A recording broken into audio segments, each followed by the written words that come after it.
Hello, it's me. I'm back again. God, I bet you were excited to hear my voice again after a week's delay. Once again, I bet you've been wondering where on earth I've been. Thank you for stopping by again. I'm Peter, I'm talking cricket, and I've got lots to cover over this chat, over this dialogue between you, me and YouTube. And you can see that we've kind of gone up a little bit in the world. Got music, got new layouts, got new emoji stuff. Look at me, or attempting to look like I'm a cricketer. It's me in most weeks playing cricket, attempting to look like a cricketer, to be honest. But look, we're all new and all snazzy. And after last week, I thought, why not? Let's go up in the world a little bit. Let's go all snazzy because, well, this week, or last video, my 4th test preview jumped up dramatically in terms of views, and well, why not? It deserves it. It's a great chat. If you haven't looked at it, go and look at it now. It talks about the final, what turned out to be the final test of the England-India series and what we could have expected. And we had some more wonderful viewers, some more wonderful comments, alongside Victorious Rufus's comment 3 weeks ago now. God, what an excellent talk that was, and what an excellent comment it was from him. We had Bibi Zeng, who wondered who Rufus is. Go and check out the video that Rufus commented on, the 2nd test review. If you don't know, it's a genius, a living god. Greg Taylor, again, Rufus brought me here. Excellent choice. QTube, wherever you are in the world, thank you. I know I'm doing a good job, and I continue to hopefully make you proud as well, QTube. I'm going to make you proud too. And you know you've made it when your own father comments on your YouTube videos. And yeah, again, Rufus pops up. Victorious Rufus, wherever you are in the world, you have started something, and we thank you for it. So, I've been away for a bit. Funnily enough, real life sometimes gets you down. I was a bit ill in the week, so couldn't do the video when I wanted to do it, and had actual real life work as well, sadly. But I'm here now, and you guys are all the better for it. What am I going to talk about this week? Well, we have got a few things to talk about. Would have quite liked to have been discussing an actual test match, but sadly that hasn't happened, so we're going to sort of review the whole tour rather than discuss what could have been happening over the last few days in Manchester. We're gonna look at the IPL and the return of that very briefly, and of course over the week since we've last spoke, we had the World Cup squad announcement for England. So we'll have a little bit of a chat about that as well. So sit back, relax, and enjoy some snazzy new music as we go into our first bit of the video today, which is a review of the whole England-India tour.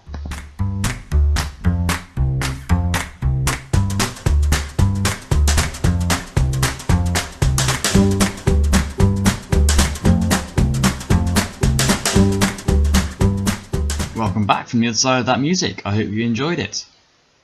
So the series, after the Oval was left tantalisingly poised, India, to be honest, deserved their victory in London. They were the better team over the 5 days.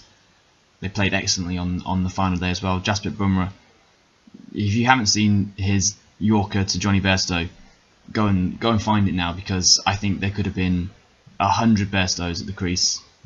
Maybe not 100, but a few Bairstows at the crease. He could have been on 100 not out, and that Yorker was always going to bowl him. It's exceptional.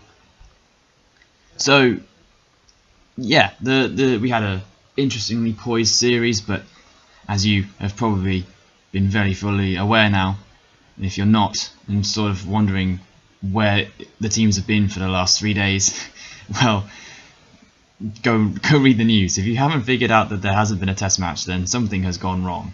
We had a breakout of COVID cases just before the 5th test, which is why Ravi Shastri wasn't at the Oval last week, and the Indian camp decided they couldn't get together a team, so they forfeited the match, and kind of left us with a bit of a denial of the cracking series finale. it was set up to be really excellent, but sometimes these things happen, and I can't blame the Indian team for being cautious about this. I know there's a lot of people that were thinking, oh well, you know, the IPL is coming around the corner, they're trying to get home for that, they're trying to get back to Asia for that. No, I don't buy it. I don't buy that that's the reason. I buy the fact that they've been here since the start of June. They've rode the wave of COVID just the same as we have in you know, the natives, the United Kingdom. These teams have rode the wave of COVID over this summer, and I think they're just about done with bubbles. I think that they are not wanting to risk it just before they leave the UK. I don't blame them in the slightest for wanting to call the game off instead of, you know, risk further cases. It's sad, but it's a necessary one. So we ended with a whimper, not a bang. Kohli and the team will go back to the UAE. Almost said UEA there. For the restart of the IPL. Joe Root's team, the Test team, will not play another Red Bull game until the Ashes, which is in the start of the, is it December, I think? I should probably know this, shouldn't I, really, when the Ashes starts. And it's kind of daunting that between now and December there isn't going to be any more Red Bull cricket. That's it. We've got a lot of things to look at between now and then. We've had some highs, some lows for England, some excellent cricket, some things that we need to address for the home side. But for the fans mostly, I think that they would have enjoyed the series that we managed to get. The four test matches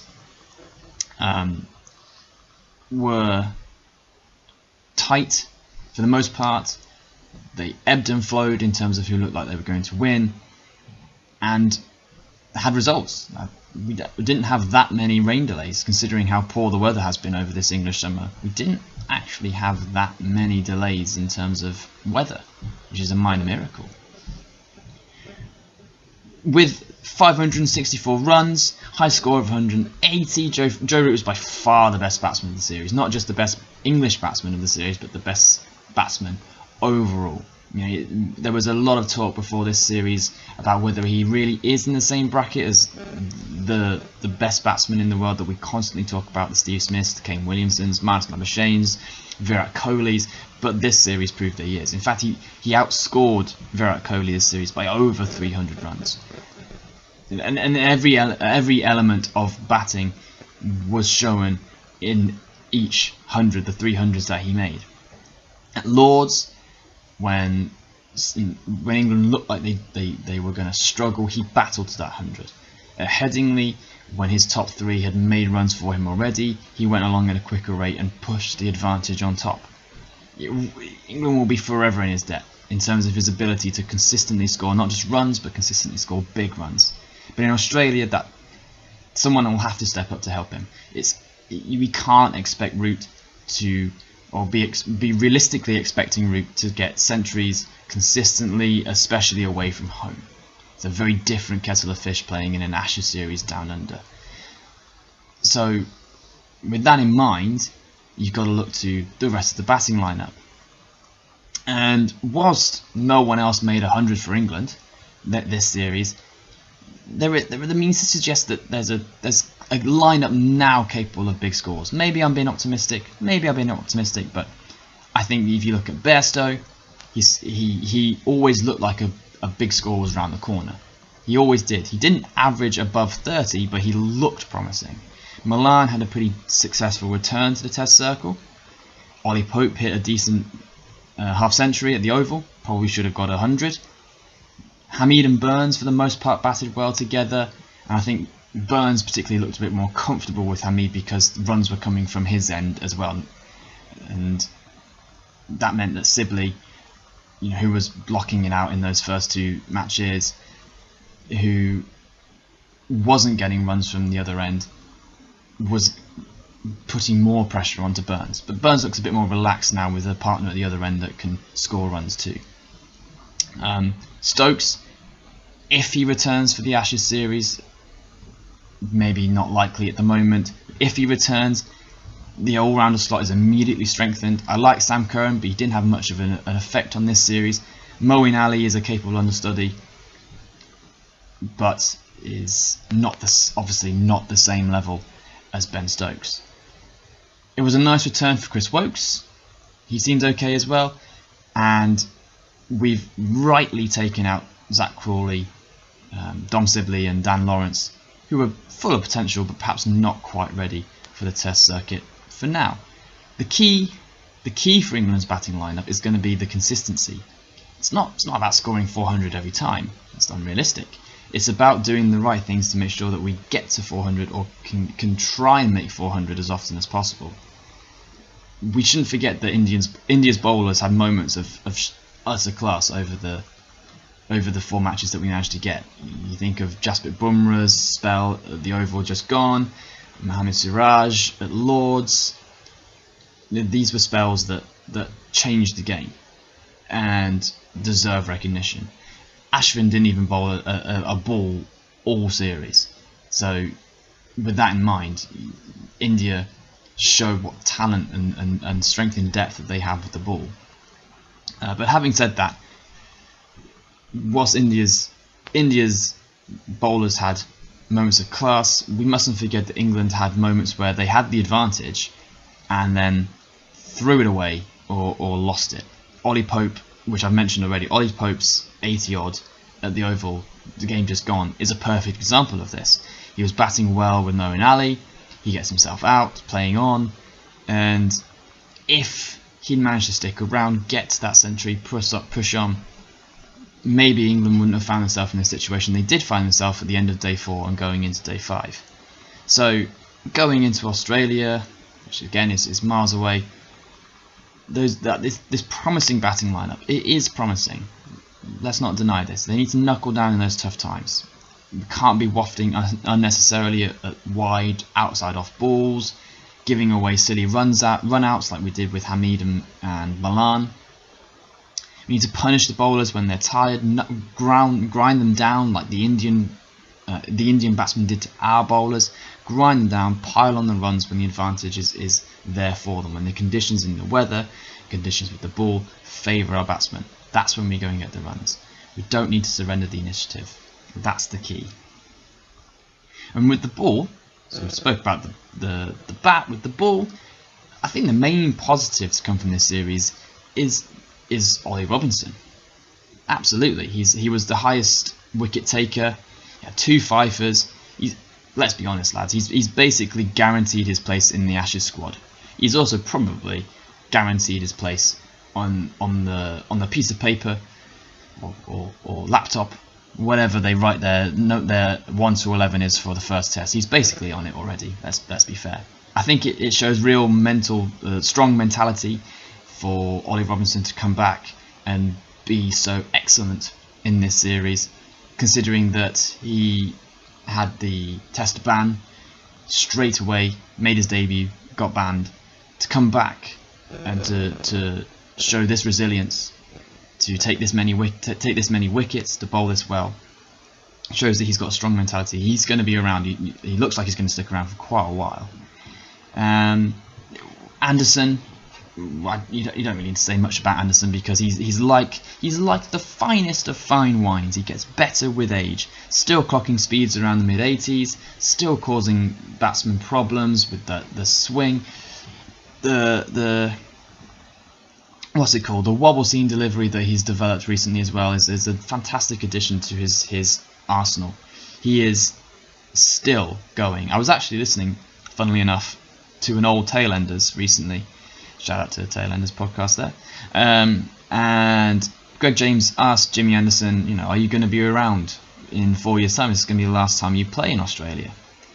And Jimmy said, I think I can keep going. Why not? I'm in good condition, and absolutely. He has proven himself. Jimmy from 4 years ago proven exactly right. He is going to be crucial for England going into this series in Australia. And most importantly and most impressively for the 4 matches that we've had this summer against India, Danger Man Kohli was completely stifled by Anderson and by Robinson as well. And quite rightly, because these two were England's best bowlers by far, they racked up way more overs than any other English bowler. They also played every single game. Overton was the only other English bowler to bowl anywhere near the amount and to play as many games. I think, understandably, at the Oval, particularly in the second innings, it looked like they were starting to get a little bit tired, and their powers of taking wickets, creating that spark, that energy, was starting to wane. Understandable, I think. When you've bowled that many overs, you've got that many overs in your legs, you've been through that many games, perhaps understandable. And it's this point that without Wood or Archer and their pace, without Stokes' ability to make things happen, without Broad's determination to take wickets quickly, this attack starts to look one pace. And I'm not saying that Overton or Wokes or Ali for that matter bowled poorly, it's just that they weren't someone that England would normally look to make a magic spell, to go and Root wouldn't chuck the ball to them and say, get me a wicket. A bit like Kohli would turn to Bumrah and go, I need a wicket in the next 2 overs. Not quite the same. And I think, much like Root in the batting department, England can't be expected to rely on Anderson and Robinson to firstly play all 5 tests and to maintain the same levels of consistency that create those magic spells throughout. They need the support of the pack. And they will need magic spells in Australia because the pitches are flatter, they're not going to be as conducive to the conditions that favour English bowlers or English pace bowlers, and therefore they will rely on Broad and Wood to be fit, or as fit as they can be for the majority of the series. They would love for Ben Stokes to return, and they would also like, I would quite like to see, to be honest, Jack Leach get a go. I think that he's been put aside by England, it looks like, but I think he adds a different dimension to the attack. And when he was in India last, he was one of England's shining stars. So I think Jack Leach would be an interesting, different dimension to add. So overall, for this series, for 4 games gone, we would have been great to have had a 5th test, but we only got the 4. But overall, England will probably have to ultimately accept that they probably got beaten by the better team. It's cliche. I feel like I'm on Sky Sports now, you know, waffling out the cliches and it's a game of 2 halves and you know it's a bat on ball and all that kind of stuff. But no, I sometimes you have to just say what's true. They weren't the better team over the 4 matches overall, and India were. They have world-class players that when it matters stood up and made the difference. You think about some of the spells that Siraj and Bumrah had. Sharma and Rahul made hundreds when it mattered as well. Thakur did some exceptional stuff in the Oval. 2 centuries, not 2 centuries, 2 half centuries when it mattered. England didn't quite have the same thing. They were excellent at Headingley across the game, but in the rest of the series, the excellent moments didn't contribute to the overall victory. They had moments where they could have pressed the advantage, but they didn't. Having said that, they could have won at Lord's. They could have won at the Oval, or at least prevented the loss. Root probably didn't have the support of his batting lineup throughout the entire series. Robinson and Anderson probably didn't have the support of their whole pack, particularly when they started to run out of steam. But having said this, forget everything else. Something has to improve about their slip catching and their run out conversions when we go into the Australian summer. For our slip catch percentage to be lower than Zimbabwe's, and let's not forget Zimbabwe don't play as many test matches as us, so that means that they basically had 10 opportunities to catch and they took all 10. England had 10 opportunities to catch and they haven't done it as well as Zimbabwe, basically. You know, it shows how much we have dropped off in that level. So yeah, put simply, slip catching, run out conversions have to be improved. There will be hope. There's always hope going into an Ashes series in the winter. Australia haven't played as many test matches as us since the pandemic. They're not particularly settled, but I still think that Paddy Cummins will not fear the English batsman. I think he'll be running in at 90 miles and thinking, I've got most of these guys here. And I think Labuschagne and Smith will be fancying their chances of runs. And I think Ashes still probably in favour of Australia to retain. One thing is for certain though. India are something else. This team is incredible because they've effectively won in England and they've won in Australia in the space of the last year. For them to be able to do that is amazing. And they have so much strength in depth that they are able to put out a whole different outfit basically for T20s and 50 over. It's incredible. Well done to India. You probably deserve this series.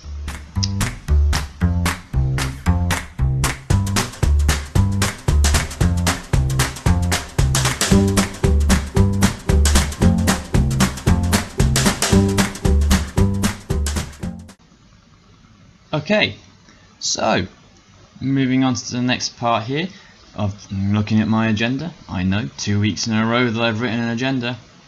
Things are changing in the world of Peter Talks Cricket, and we are moving on to the IPL, which is returning after a delay from earlier on this year. COVID, I don't know what the word is. COVID made the IPL delay itself. Goodness me, I don't know. I've also noticed actually on this, whilst I'm struggling to comprehend words, I've also noticed that here I've written, rather than UAE, United Arab Emirates, I've written UEA, which is not the United Arab Emirates. It's definitely not Dubai. It's definitely Norwich. It's, for those that are unaware, the UEA is the University of East Anglia. Anglia. So I've basically written here that the IPL is not returning to Dubai. It's in fact returning to Norwich. And just half expecting, no, not KP and all those guys to be commentating. It's going to be Alan Partridge, obviously. If it's going to Norwich, it's definitely going to be Alan Partridge commentating. And if you've not seen, I'm just thinking the World Cup. Alan Partridge commentating on the World Cup. It's like, back of the net, wham, hit it. If you haven't seen that video, by the way, none of what I've just said makes any sense whatsoever. So just go and find it. Alan Partridge World Cup commentary. I don't know. So yeah, IPL in Norwich, obviously, returning in a few weeks' time with the Delhi Capitals on top, Sunrisers Hyderabad at the bottom. Delhi Capitals, I think you can't look much further than them. They are simply excellent. They have the strength in depth across all elements, batting, bowling, and I think they'll be very likely to hold on to their title. And Chennai Super Kings back up near the top where they belong, along with the Royal Challengers Bangalore. I don't think you can look too much further than those guys there. I think the other four teams are not in the same strength of depth as the top four are at the moment. It'd be interesting to see how it picks up. It'd be interesting to see what the squads are like. I don't expect to see any English players there, and that will make a huge difference to the Rajasthan Royals, who have had the greatest amount of English players in them. Kolkata Knight Riders, of course, their captain was Owen Morgan. It'd be interesting to see whether he goes to the IPL before the World Cup. And I really am excited about being back in I was going to say Norwich again there, and I was also going to say the UEA. I'm very excited about it being back in Dubai, because the last series, the smaller pitches, they are conduced for big scores. I'm thinking about when AB de Villiers hit not one but two huge sixes onto the road just outside the stadium. I think it's in Sharjah. Yeah, smashed it onto the road, not once, not twice. So I'm expecting the same again.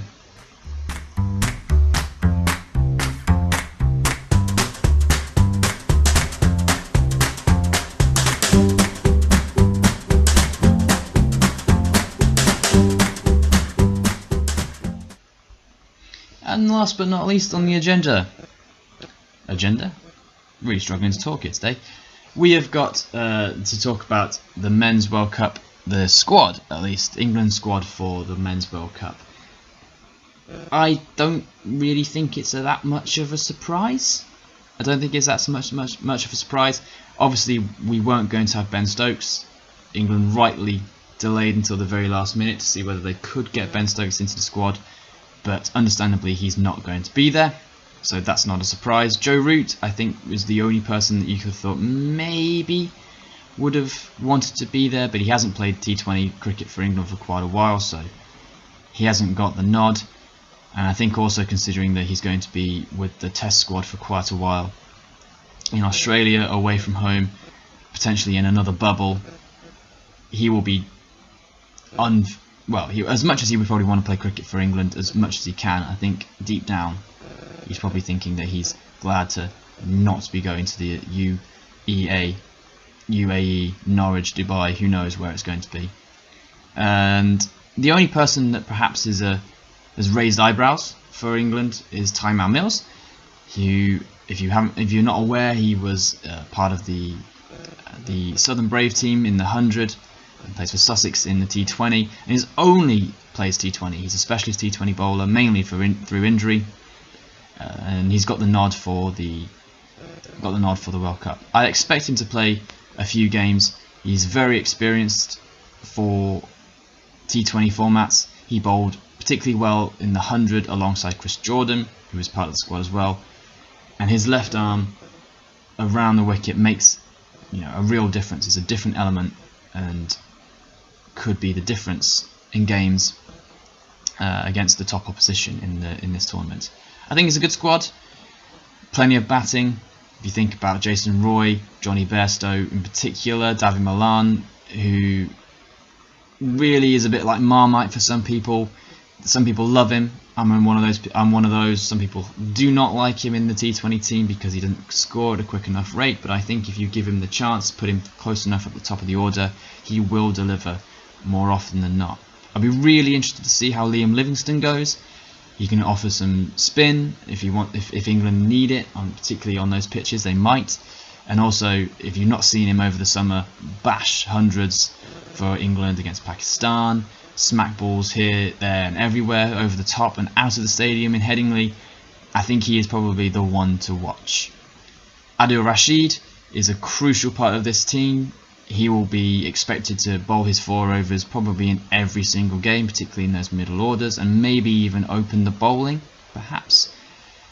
And I think if there's anyone else to look for, I would say it's almost certainly going to be the likes of Mark Wood, who's bowls at express pace, and Joss Buttler, who of course is experienced in conditions over in this area of the world playing T20 cricket, and is England's game changer. That'll be all. I'm going to stop there and allow you guys to go on with your day. Bit of a longer one today, had a few more things to talk about, but thank you very much for sticking along, and please make sure that you like, please make sure that you subscribe, please make sure that you share this with your friends, your family, people on the street. Go and get signs, go and wave them about and in people's faces, especially if they're double vaccinated, and just say, Peter Talks Cricket, it's good stuff, go and check it out. And of course, comment. I love to see your comments. I love to see what you guys think. Tell me if you think I'm completely right. Tell me if you think I'm completely wrong, and I will do my best to reply to you. But until then, and until next time, have fun. See you all soon. Bye.